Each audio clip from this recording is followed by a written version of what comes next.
Welcome to Whitestone Missionary Baptist Church for our weekly Sunday school lesson presentation. We want to thank our production crew, led by Reverend Grady Henderson and ably assisted by Sister Marquita Fletcher, and we thank the trustees of Whitestone for financing our production. And want to thank all of you, not only those of you who are in Memphis, but in surrounding counties over in Arkansas, Mississippi, over in the next counties throughout the country, up in Michigan, California, Texas, and Florida, down in Vicksburg, over in Georgia, and Kentucky, and Indiana. This week's lesson presentation is the last one for the quarter, the winter quarter, lesson 89, 13th and final one for the winter quarter. The subject is Jesus by the Sea of Tiberias. The Bible text is St. John chapter 21, verses 1 through 14. The theme for the book of John, or the Gospel of John, is Christ in his deity. The theme for February 6th through today, triumph over trials, and the theme that we've used for the winter quarter is triumph. The golden text for this week is verse 14 from that 21st chapter of St. John. And let me read it aloud. This is now the third time that Jesus showed himself to his disciples after he was risen from the dead. Commentator John Alva Alster, our chief commentator for this lesson in the past 2 or 3 quarters, says this about the text which I just read aloud.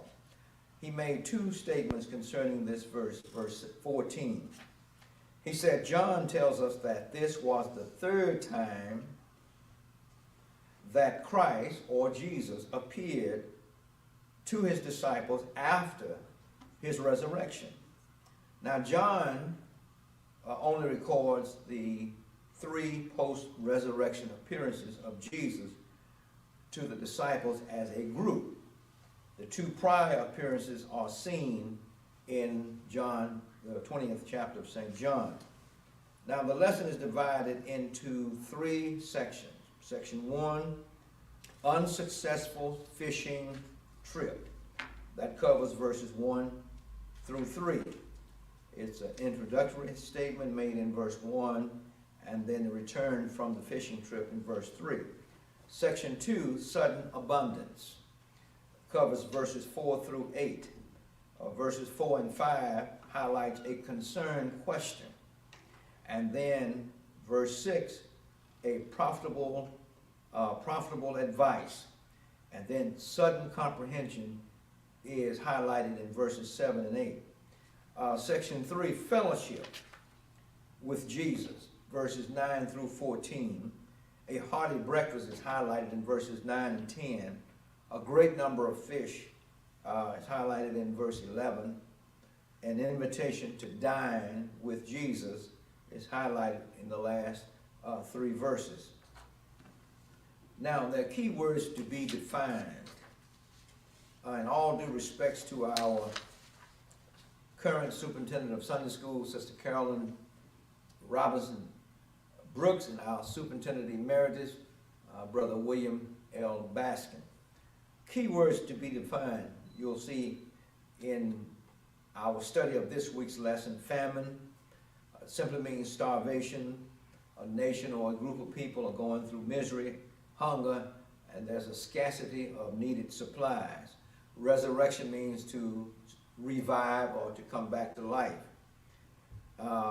Disciples means followers, learners, students, or believers in its leader. In this context, John, James, and Peter, and so forth, were followers and learners of Jesus Christ.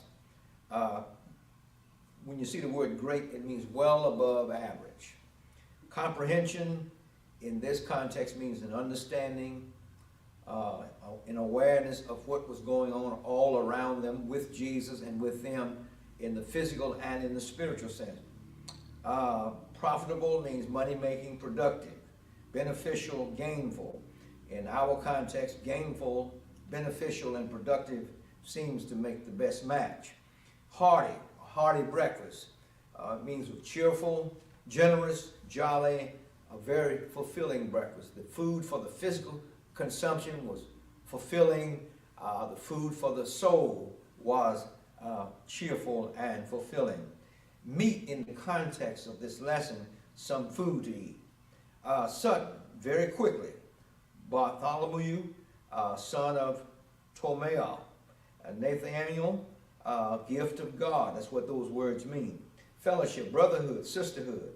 Communion, a club, like a league. In our context, communion, brotherhood, and sisterhood is the best match. Unsuccessful, when we use the term, or in this context, unsuccessful, the disciples had been fishing all night and they were unsuccessful. It means they failed to catch anything. They failed to become productive. Abundance means much, lots of. Durus, D-U-R-S, is the past tense of dare. Girt, G-I-R-T, fastened by means of girth. And girth, in this sense, G-I-R-T-H, is a measurement around the middle of something, around a person's waist. That's what this word is used in the context in our lesson text. For those of you who have read it or you are reading along, you've already seen the word, but that's what the word means. Show, you'll see in the text, S-H-E-W, that simply means the common word that we use is show, to display. Tiberias, another name for the Sea of Galilee. So when I say Sea of Galilee or the Sea of Tiberias, it's the same thing. Alston made 5 important or key points on page 173 in this book. And by the way, those of you who have not received your Sunday school quarterlies or your commentaries for the spring quarter, see Sister Carolyn Brooks. You can call her or come by today and she will give you your book, or we will see to it that you get it. I don't have to tell you, we need to play it very safe and cautiously about this pandemic, although the numbers in some sentences are going down, but this COVID-19 is still an ever-present threat. Now, the 5 key points that Alston, our chief commentator, makes, he says, first, the resurrection of Christ is at the very heart of our Christian faith. If Christ didn't die and he was not buried and resurrected, then all the stuff that we're talking about, all we're doing, all the praising, all the hope, it's gone. The second key point, depending on how they are counted, there are about a dozen recorded appearances of Jesus after his resurrection. Third, Paul, the apostle, recorded an appearance of Jesus to him on the Damascus road, although that occurred after Christ's ascension. See, not only had he died, buried, and resurrected, but he had already gone back to heaven. Read carefully 1 Corinthians chapter 15, verses 7 and 8. The fourth important point, some details of Christ's appearances are not very clear. And so you just understand as much as you can and not worry about the rest. The fifth key point, it is believed that there might have been other appearances by Jesus not recorded. And if I had to take an educated guess, I'm sure there were, because everything was not printed that occurred in the lives of the apostles and of the disciples and of the people of that time. And John, the last verse in John's gospel, explains that. Many miracles were displayed, done by Christ, but we only recorded some of them, and we recorded them that they who read might believe in the Christ. Now, 10 questions on page 177 in our book for this week's lesson study is, and it needs answers. The first question, what is another name for the Sea of Tiberias? Well, I just mentioned that, the Sea of Galilee, page 174. Number two, how many disciples are mentioned in this post-resurrection appearance? 7, page 174. Number three, why did Peter decide to go fishing? Well, here's a short answer. He was a professional commercial fisherman. So what else would he do? A commercial fisherman fish. Page 175. Number 4, how did the disciples' fishing expedition turn out? Well, bad. Short answer, bad. They caught nothing. Page 175. Number 5, why might Jesus not have been immediately encouraged, or recognized rather? Why might Jesus not have been immediately recognized by his disciples in the text? Well, short answer. The light was probably still dim in the early morning. There were no street lights, no lighthouses and so forth. And there may have been a fog or mist hovering over the shoreline where Jesus was. Page 175. Number 6, what did the Lord tell his disciples to do? Jesus. What did he tell his disciples to do? Short answer. He told them to cast their nets to the right side of their boat in order to catch some fish. For some reason, he said, cast your nets on the right side of the boat. Page 176. Number 7, question number 7. What did Peter do once he realized that it was Jesus on the shore side? Well, short answer. Peter immediately put on his outer tunic, means that he was probably naked, or naked likely indicates he was clothed only in the undergarments, which was suitable for a fishing or for his trade. And he jumped into his sea, he jumped into the sea and swam toward the shore where Jesus was, I'm assuming. Page 176. Number 8, what had the Lord prepared for his disciples? Very short answer. A breakfast of 5 grilled fish, or simply grilled fish with bread. Page 176. That was a strange meal as we know it today. We'd have all kind of, we'd have fruit, jelly, and ketchup, and hot sauce, and tartar sauce. We'd have all that. Bread, we'd have spaghetti and macaroni and cheese. Things have really changed since then. Number 9, how many fish did the disciples catch? Well, it's right in the text. 153 large fish, means they were well above average. Page 177. And I would say they were very, very productive.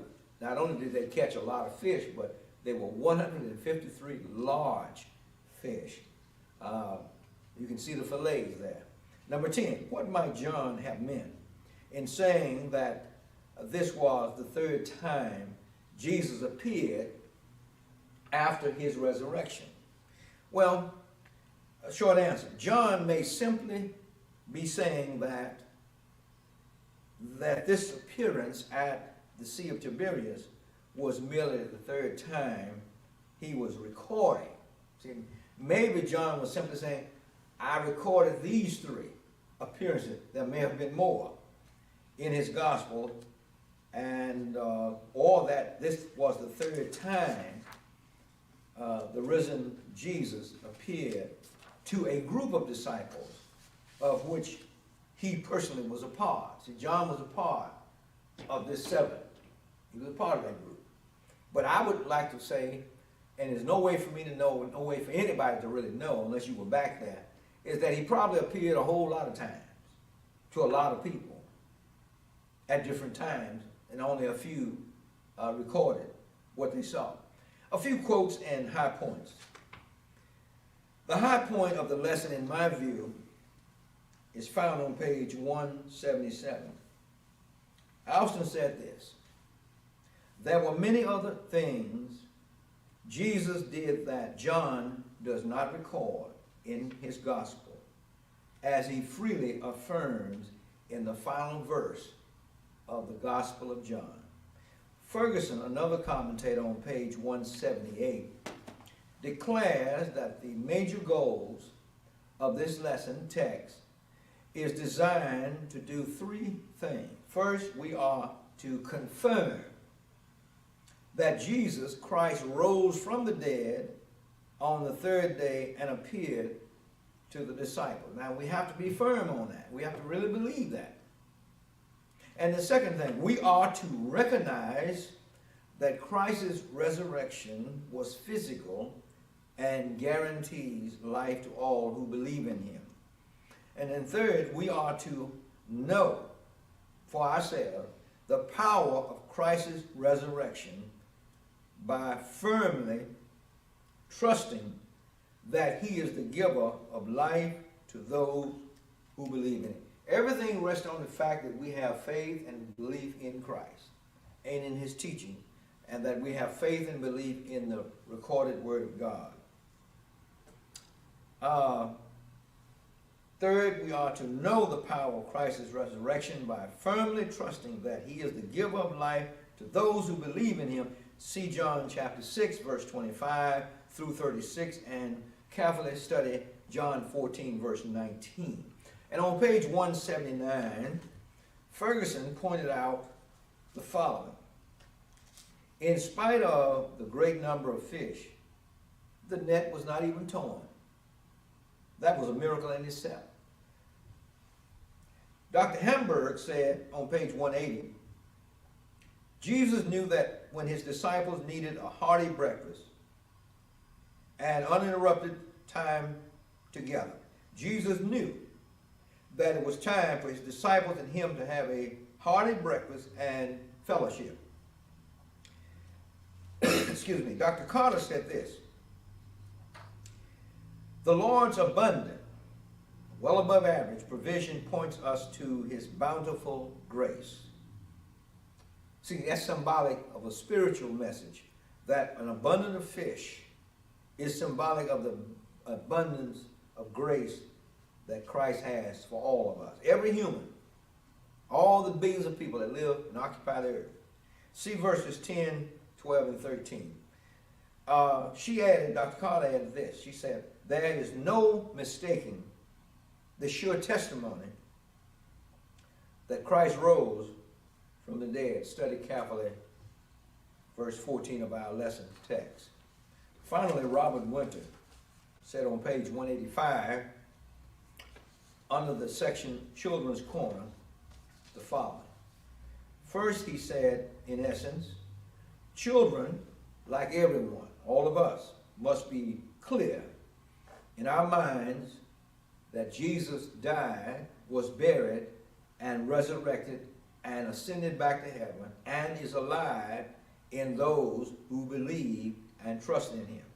And he added, children, like us, should be reminded what death is. We should all understand what death is. And I'm a firm believer that children should be brought or carried to funerals, especially when a friend or a family member dies. Children should go to their grandmothers, great aunts, great uncles, uncles and aunts, cousins, neighbors, church members. They should go to funerals so that they might get a good grasp early in life on the truthfulness of the reality of death. My first funeral, I was about 3 or 4. I'm not sure which. Depends on if it was before July 10th or after July 10th, but it was in the dead summer. I hadn't even started the school. That's why I know I was 3 or 4. And Mama had me walk down the gravel street to Grove Street Baptist Church for a funeral for a mother and a daughter.